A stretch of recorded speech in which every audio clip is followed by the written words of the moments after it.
வாங்கண்ணா. நல்லா இருக்கீங்களாம்மா? நல்லா இருக்கோண்ணா. நீங்கள் எப்படி இருக்கீங்க? வீட்டிலலாம் எப்படி இருக்காங்க? வேலையெல்லாம் எப்படி போகுது? நல்லா போதுமா, ஒரு பிரச்சனையும் இல்லை. சரிங்கண்ணா சரிங்கண்ணா. என்னங்கண்ணா சொல்லுங்கள். அது ஒன்றும் இல்லைம்மா, பாப்பா காலேஜ் முடிச்சிருச்சு. அதான் சரி ஏதாவது வேலை இருந்தால் கேட்டுட்டு போகலான்னு வந்தேம்மா பாப்பாவுக்கு. அப்படிங்களாண்ணா? சரிங்கண்ணா, நான் என்ன ஏதுன்னு பார்க்குறேன். இப்போதைக்கும் ஒன்றும் இல்லைண்ணா, இருந்தால் சொல்கிறேன் நான். சரி, 2 3 இடத்துல விசாரிக்கிறேன் எனக்கு தெரிஞ்ச இடத்துல. பாப்பாவை நேரில் வர சொல்லுங்கள், சர்டிஃபிகேட்லாம் எடுத்துகிட்டு. ஓகேவா? இல்லைம்மா, இப்பயே பாப்பா வந்திருக்கு. கூட்டிகிட்டு வரவாம்மா உள்ள? அப்படிங்களாண்ணா? சரிங்கண்ணா, இங்கே இருங்க, ஒரு 10 நிமிஷத்தில் வந்துடுறேன்.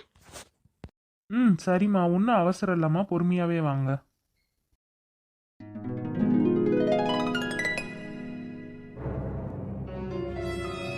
இன்னும் எவ்வளோ நேரம்ப்பா ஆகும்? இன்னும் அவங்கள காணோம். இருமா, அவங்க வரணும்ல, அவங்களுக்கும் நிறைய வேலை இருக்கும்ல, நமக்காண்டி தானே வரேன்னு சொல்லியிருக்காங்க. பொறுமையா இருமா. பொம்பளை பிள்ளைக்கு ரொம்ப பொறுமை முக்கியம், புரியுதா? ஷோ கடவுளே! இந்த பிள்ளை இந்த ஒரு சின்ன விஷயத்துக்கே பொறுமையா இருக்க மாட்டேங்குதே. நாளை பின்ன நம்ம கல்யாணம் பண்ணி கொடுத்தோம்னா அங்க போய் எப்படி வாழப்போகுது? ஆத்தாடி, அங்க இருக்கவங்களெல்லாம் எப்படி அனுசரிச்சு வாழப்போகுதுன்னு ஒண்ணுமே புரியலையே. ஷப்பா, முருகா, நீதான்ப்பா காப்பாத்தணும். நீங்கள் வேணால் பார்த்துட்டு வாங்கப்பா, நான் வீட்டுக்கு போகிறேன்ப்பா. எனக்கு இங்கே இருக்க எரிச்சலாக வருது. ஏம்மா அப்படி இருக்க? ஒரு இடத்துக்கு வந்தா பொறுமையா இருக்கணும்னு உனக்கு தெரியாதா? எத்தனை தடவை சொல்லியிருக்கேன் எல்லா விஷயத்துலயும் அவசரப்படாத அவசரப்படாதேன்னு. என்ன அப்படி உனக்கு எரிச்சலா வருது? ஆ? உனக்கு நான் ரொம்ப செல்லம் கொடுத்து வளர்த்துட்டேன்னு நினைக்கிறேன். போங்கப்பா, நீங்கள் வேற. அப்படியே நான் கேட்டதெல்லாம் வாங்கி கொடுத்துட்டீங்களாக்கும், உடனே செல்லம் கொடுத்து வளர்த்தேன்னு சொல்லிடுவீங்க. ஷப்பா, ஆரம்பிக்காதீங்கப்பா நீங்கள். ஆமாம்மா, நான் வாங்கியே கொடுக்கறது இல்ல, அதனால தான் நீ இவ்வளோ தூரம் வளர்ந்துருக்க. ஆமாப்பா, நீங்கள் என்ன வாங்கி கொடுத்தீங்க? நான் ஏதாவது ஆசையாக கேட்டால் நீங்கள் என்ன சொல்வீங்க? இல்லைம்மா இப்போதைக்கு காசு இல்லை, அடுத்த தடவை வாங்கி தரேன், அப்புறமேல் வாங்கி தரேன்னு சொல்லுவீங்களே தவிர அடுத்து வாங்கி தர மாட்டீங்க. அப்புறம் இப்போ கூட பாருங்கள், நான் சென்னைக்கு வேலைக்கு போகிறேன்னு சொன்னதுக்கு நீங்கள் விட மாட்டீங்க. என் ஃப்ரெண்ட்ஸோடு இந்நேரம் நான் கிளம்பியிருப்பேன் நான். ஏன்ப்பா அப்படி பண்ணுறீங்க? அங்கே போனால் எவ்வளோ ஜாலியாக இருக்கும் தெரியுமா?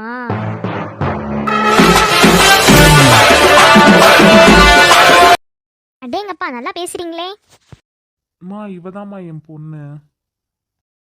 பார்த்தாலே தெரியுதுனே. அப்புறம் மேடம், உங்கள் பேர் என்ன? நீங்கள் என்ன படிச்சிருக்கீங்க? என் பேர் குழலி. நான் பிகாம் முடிச்சிருக்கேன். அப்படிங்களா? கொஞ்சம் உங்கள் 10th மார்க்கு 12th மார்க்லாம் சொல்கிறீங்களா? நாங்கள் வேலை தானே கேட்டு வந்திருக்கோம், எதுக்கு 10th 12th மார்க்கெல்லாம் கேட்குறீங்க? சூப்பர்மா, குட் கொஸ்டின். ஆனால் ஒரு காரணம் இருக்குது, நீங்கள் சொல்லுங்கள், நான் அதுக்கப்புறம் சொல்கிறேன். 10th 380, 12th 420. நீ என்ன மார்க் எடுத்திருக்கேன்னு உங்கள் அப்பாட்ட அதிகாரமாக பேசிக்கிட்டு இருக்க? மா, இப்பெல்லாம் அது எதுக்குமா, வேணாம்மா. நீங்க இப்ப வேலை மட்டும் பாப்பாவுக்கு போட்டு கொடுங்கம்மா. சும்மா இருங்கண்ணே, நான் பேசுகிறேன்ல, நான் பார்த்துக்கிறேன். இப்படியே விட்டுட்டே இருந்தீங்கன்னு வச்சுக்கோங்களேன், உங்களுக்கு எந்த இடத்துலையுமே மரியாதை கிடைக்காது, புரியுதா? இந்தாப்பா, இவங்கள்ட்ட தான் எதுக்குப்பா கெஞ்சிக்கிட்டு இருக்க தேவையில்லாம? வாப்பா போகலாம், லூஸ் மாதிரி நடந்துக்காதப்பா. அண்ணே, நீங்கள் வெளியேறுங்க. சரிம்மா. ஏய், என்ன மிரட்டுறீங்க? டாடி, நானும் பார்த்துட்டே இருக்கேன், ரொம்ப தும்முறா பேசிக்கிட்டு இருக்கேன். உனக்கு அவர் அப்பா தானே, உன் அடிமை கிடையாது, புரியுதா? நான் எங்கள் அப்பாட்ட பேசினா உங்களுக்கு என்ன பிரச்சனை? உங்கள் அப்பாட்ட பேசாமல் போ, அதை பற்றி எனக்கு கவலை கிடையாது. பொது இடத்துக்கு வந்தால் உங்கள் அப்பாட்ட எப்படி நடந்துக்கணுமோ அப்படி நடந்துக்க, புரியுதா? சும்மா தேவையில்லாமல் லூஸு, உனக்கு என்ன எனக்கு என்ன அந்த மாதிரி தேவையில்லாத வார்த்தையை பேசுனேன்னு வச்சுக்கேன், கொன்றுவேன் பார்த்துக்க. ஏன் உன் ஸ்கூல்லையோ உன் காலேஜ்லேயோ எப்படி பெரியவங்களுக்கு மரியாதை கொடுக்கணும்னு சொல்லி தரலையா, இல்லை மறந்துட்டியா? ஏன், நான் கரெக்டாக தானே இருக்கேன், மரியாதையாக தானே எங்கள் அப்பாவை கூப்பிட்றேன் வைக்கிறேன், அப்புறம் என்ன? அதனால தான் உங்கள் அப்பாவை லூஸுன்னு சொன்னியா? ஒன்று மட்டும் நல்லா புரிஞ்சுக்க, நீ எப்படி உங்கள் அப்பாவை மரியாதையாக நடத்துறியோ அதை பார்த்து தான் 4 பேர் உங்கள் அப்பாவை மரியாதையாக மதிப்பாங்க, புரியுதா? அப்புறம் என்ன சொல்லுவாங்க, பெத்தப்பிலேயே மதிக்க மாட்டேது, நம்மளாம் இவனை எதுக்கு மதிக்கணும்னு நினைப்பாங்க. பொது இடத்துக்கு வந்தால் எப்படி இருக்கணும்னு கற்றுக்க, புரியுதா? அப்புறம் இன்னும் ஏதோ சொன்ன மாதிரி இருந்துச்சு, என்னமோ செல்லம்மா வளர்க்கல, கேட்டதெல்லாம் வாங்கி தரல அப்படின்னு. ஆமாம், நீ உங்கள் அப்பாவுக்கு என்ன வாங்கி கொடுத்துருக்க, என்ன செஞ்சு கொடுத்துருக்க? யோசிச்சியா? நீ இவ்வளோ பெரிய பொம்பளை பிள்ளையா இருக்கேல்ல, இது வரைக்கும் அவருக்கு என்ன செஞ்ச நீ?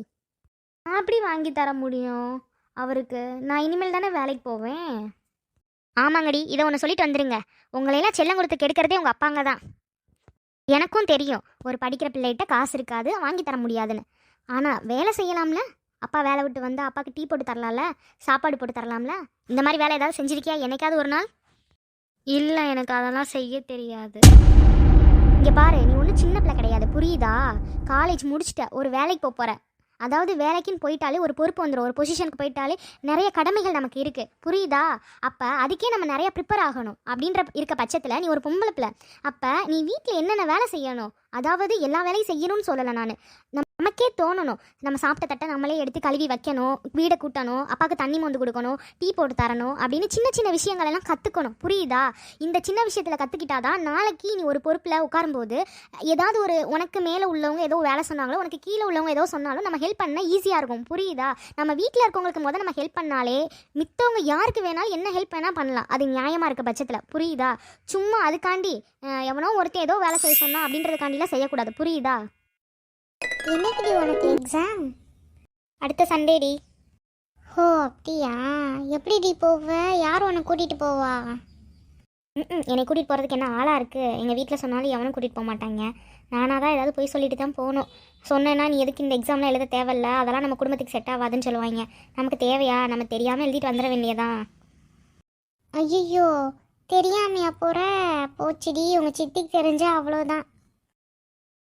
ஏண்டி உனக்கு இவ்வளோ நல்லனோ? நானே இந்த எக்ஸாமில் எப்படியாவது பாஸ் ஆகிடணும்னு நினச்சிக்கிட்டு இருக்கேன். என் கனவு லட்சியம் எல்லாமே உனக்கே தெரியும்ல, இந்த எக்ஸாமில் தான் இருக்குது எல்லாமே. பேசாமல் இரேண்டி. சரி சரி விடு விடு, நான் எதுவும் சொல்லலை. சரி பத்திரமா போய் எழுதிட்டு வந்துடு சரியா? அப்புறம் என்னடி சாப்பாடு இன்னைக்கு உனக்கு? வழக்கம் போல தான், நான் தான் போய் ஏதாவது செஞ்சு சாப்பிட்ணும். உங்கள் சித்தி என்னைக்கு தாண்டி மாறும்? ஏண்டி இப்படி இருக்கு? விடிடி, என்ன பண்ண சொல்கிறேன்? உனக்கு அண்ணி கொடுமை, எனக்கு சித்தி கொடுமை, ரெண்டுக்கும் ஒரு வித்தியாசமும் இல்லடி. நீ வேற சின்ன பிள்ளையில தான் ரொம்ப கவலைப்பட்டேன், அவங்க இப்படி பண்ணுறாங்க அப்படி பண்ணுறாங்கன்னு. பெரிய பிள்ளை ஆனதுக்கப்புறம் நமக்கே விவரம் வந்துருச்சு. நானே தனியாக சமைச்சிக்கிறேன். என்ன அப்பப்போ இதை பண்ண அதை பண்ணு இம்சையை பண்ணும். ஒரு முறைச்சேன்னா போயிடும். தான் ரொம்ப அடிமையாக வேலை பார்த்துட்டு இருந்தேன். இப்போலாம் அப்படிலாம் இருக்கிறதில்ல. விவரம் வந்தோடனே எவ்வளோ நாள் தான் அடங்கி போகிறது?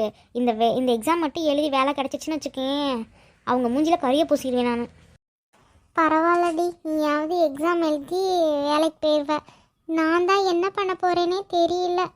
ஷோ, கடைசி வரைக்கும் இவங்கள்ட்ட மாட்டிட்டு முழிக்க போகிறேன் போல.